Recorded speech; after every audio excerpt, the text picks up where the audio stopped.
ঢাকা চট্টগ্রাম মহাসড়কের পাশ থেকে উদ্ধার হওয়া কাস্টম কর্মকর্তা বুলেট বৈরাগীর মরদেহ আজ দুপুরে তার নিজ গ্রামের বাড়ি টুঙ্গিপাড়া এসে পৌঁছেছে।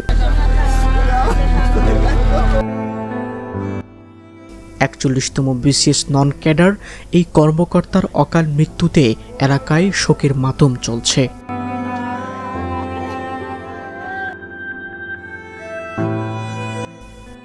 লাশবাহী গাড়িটি পৌঁছালে কান্নায় ভেঙে পড়েন নিহতের স্ত্রী, বৃদ্ধ বাবা মা ও আত্মীয় স্বজনরা।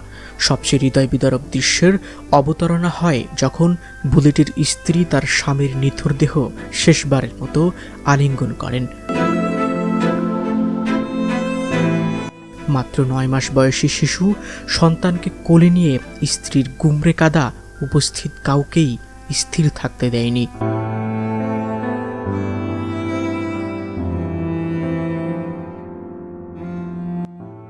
গত শুক্রবার রাতে চট্টগ্রাম থেকে প্রশিক্ষণ শেষে কুমিল্লায় ফেরার পথে নিখোঁজ হন বুলেট। পরে শনিবার সকালে তার রক্তাক্ত মরদেহ উদ্ধার করা হয়। পরিবারের দাবি, এটি একটি পরিকল্পিত হত্যাকাণ্ড।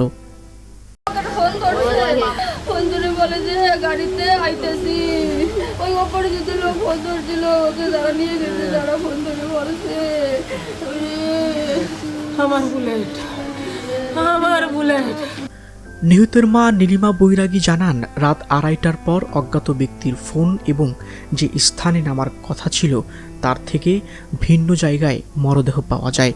সবই রহস্যজনক। তারা দ্রুত এই ঘটনার সুষ্ঠু তদন্ত ও বিচারের দাবি করেছেন।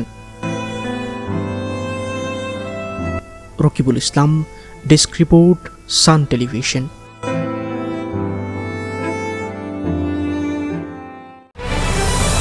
সান টেলিভিশন, দেশ জুড়ে খবরের আলো।